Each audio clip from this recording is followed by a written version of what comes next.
Wagah Attari border হলো ভারত ও পাকিস্তানের মধ্যে একমাত্র কার্যকরী স্থল সীমান্ত, যা ভারতের পাঞ্জাবের আটারি এবং পাকিস্তানের ওয়াঘা গ্রামে অবস্থিত। এটি অমৃতসর শহর থেকে প্রায় 20 কিলোমিটার দূরে, পাকিস্তানের লাহোর থেকে 22 কিলোমিটার দূরে অবস্থিত। আগের পর্বে আপনাদের ঘুরিয়ে দেখিয়েছি দুর্গিয়ানা টেম্পল, প্রাচীন হনুমান মন্দির, শীতলা মাতার মন্দির, বেদ ভবন এবং ওয়ার মিউজিয়াম। তো এই পর্বে আমি চলে এসেছি ওয়াঘা বর্ডারে। প্রতিদিন ভারতীয় সময়ে বিকেল 4টের সময় ভারতীয় বিএসএফ এবং পাকিস্তানি রেঞ্জার্স বাহিনী সম্মিলিতভাবে পতাকা নামানোর অনুষ্ঠান পরিচালনা করে।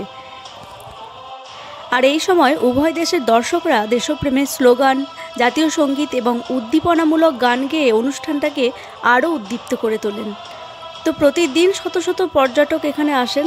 বিশেষত ভারতের স্বাধীনতা দিবস 15ই আগস্ট আর প্রজাতন্ত্র দিবস 26শে জানুয়ারি এখানে প্রচুর ভিড় হয়। এখানে 4টে থেকে শো শুরু হয়। যদি তাড়াতাড়ি আসতে পারেন, যদি 3টে বা 2টোর মধ্যে আসতে পারেন, 3টের সময় গেট খুলে দেয়, তো খুব সামনে গিয়ে বসতে পারবেন তাড়াতাড়ি। আর যদি ভিআইপি পাস থাকে তাহলে তো কোনো কথাই নেই। ওয়াঘা আটারি বর্ডার 1947 সালে ভারত ও পাকিস্তান যখন বিভাজন হয়ে যায়, তারপর থেকে এই দুই দেশের মধ্যে প্রধান সংযোগস্থল হিসাবে কাজ করছে। এখানে স্বরাজ দ্বার নামে একটি প্রবেশদ্বার রয়েছে। এই সীমান্তে উপস্থিত হয়ে জাতীয়তাবোধ ও দেশের প্রতি গর্ববোধ অনুভব করা যায়। যারা পাঞ্জাব ভ্রমণে আসছেন তাদের জন্য এটি একটি অবশ্যই দেখার জায়গা। দুই দেশের মধ্যে একমাত্র বৈধ আন্তর্জাতিক সড়ক সংযোগ, যেখানে প্রতিদিন সীমান্ত পেরিয়ে যাত্রী ও বাণিজ্যিক যান চলাচলও হতো। 1947 সালে ভারত ও পাকিস্তানের বিভাজনের পর এই সীমান্ত চেকপোস্টটি স্থাপন করা হয় এবং পাকিস্তানি রেঞ্জার্স বাহিনী প্রথমবারের মতো একটি পতাকা নামানোর অনুষ্ঠান চালু করেন। সেটা হচ্ছে 1959 সালে। তারপর থেকে পরবর্তী দশকগুলোতে এটি একটি পর্যটন কেন্দ্র হিসাবে গড়ে উঠেছে। সাধারণত ভারতীয় টাইমে বিকেল 4:30 থেকে 5:30 পর্যন্ত শীতকালে এবং 5:30 থেকে 6:30 পর্যন্ত গ্রীষ্মকালে এই পতাকা নামানোর অনুষ্ঠানটি অনুষ্ঠিত হয়। সাপ্তাহিক কোনো নির্দিষ্ট কোনো ছুটি নেই, এটি প্রতিদিন অনুষ্ঠিত হয়। তবে বিশেষ কোনো পরিস্থিতিতে, যেমন ধরুন যুদ্ধকালীন অবস্থায়, এটি কিন্তু বন্ধ থাকতে পারে। উভয় দেশের দর্শকরা ভারত মাতা কি জয়, হিন্দুস্তান কি জয়, ওইদিকে পাকিস্তান জিন্দাবাদ এইসব বলে স্লোগান দিয়ে শুরু করেন। ভারতের পক্ষে বিএসএফ জওয়ানরা এবং পাকিস্তানের পক্ষে রেঞ্জার্স বাহিনী উচ্চকণ্ঠে দেশপ্রেমের জন্য চিৎকার করেন। আমাদের ভারতের গ্যালারিটা শুধু দেখুন, পুরো ফুল। উভয় দেশের সীমান্তরক্ষী বাহিনী একই রকম কুচকাওয়াজ ও আক্রমণাত্মক ভঙ্গিতে পদচারণা করেন।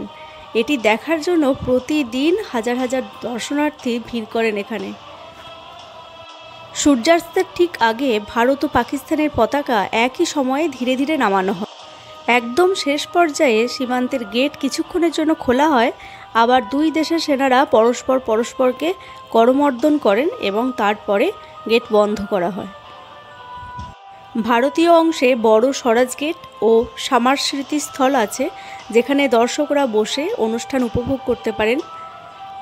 পতাকা নামানোর অনুষ্ঠানের আগে দেশাত্মবোধক গান, নাচ, ঢোলবাদন ও জাতীয় সঙ্গীত পরিবেশন করা হয়।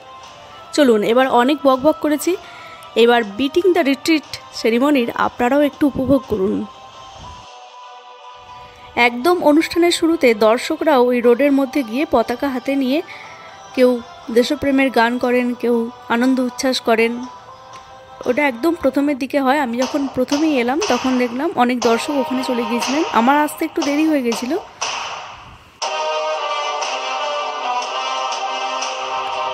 ওই যে দেখুন একজন বিএসএফ জওয়ান, উনি সবাইকে ইন্সপায়ার করেন যাতে সবাই আরও জোরে চিৎকার করে, বন্দে মাতরম ধ্বনিটা আরও জোরে চিৎকার, মানে বেশি শব্দ হয়।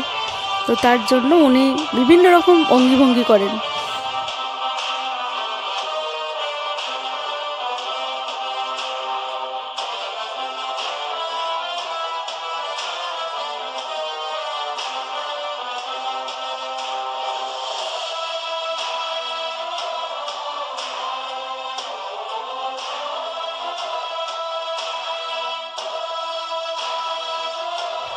এখানে খুব সুন্দর সুন্দর দেশপ্রেমের গান হয় কিন্তু আমার এই ভিডিওতে কপিরাইট আসবে বলে আমি দিতে পারলাম না। আমি এখানে শুধুমাত্র মিউজিক ব্যবহার করেছি। এখানে এলে সত্যি আপনার মানে দেশপ্রেমের প্রতি আরও বেশি ভালোবাসা, আরও বেশি জাগ্রত হবে।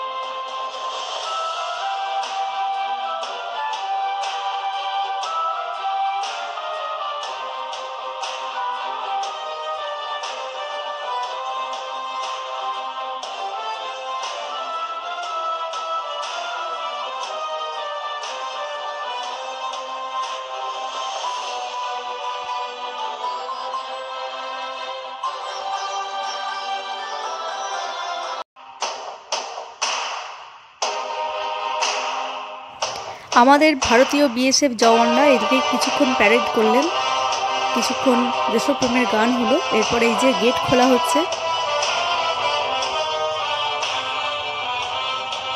এই দৃশ্যটা দেখার মতো। এই দেখুন সবাই উঠে পড়েছে দেখব বলে। করমর্দন হলো, এরপরে আসছে।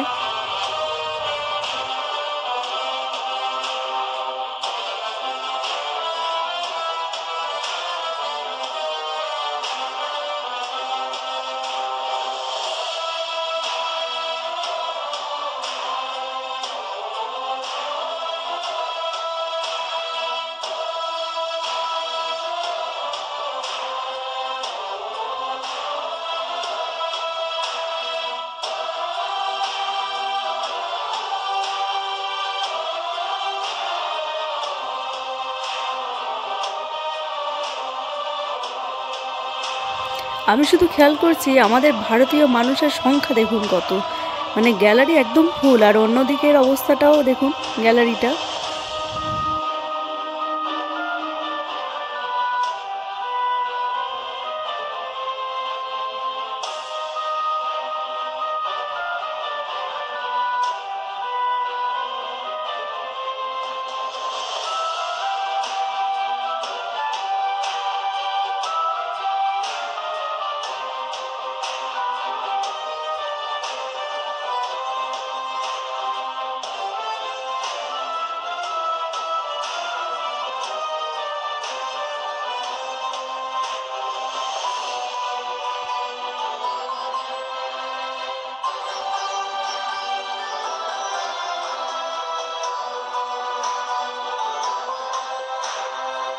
দেখুন সবার হাতে জাতীয় পতাকা, মাথায় তেরঙ্গা টুপি।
এইভাবেই শেষ হলো অনুষ্ঠানটি।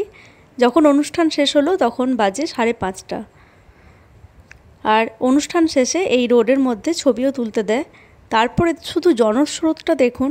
ভিডিওটি কেমন লাগলো অবশ্যই জানাবেন। ভালো লাগলে লাইক, কমেন্ট, সাবস্ক্রাইব।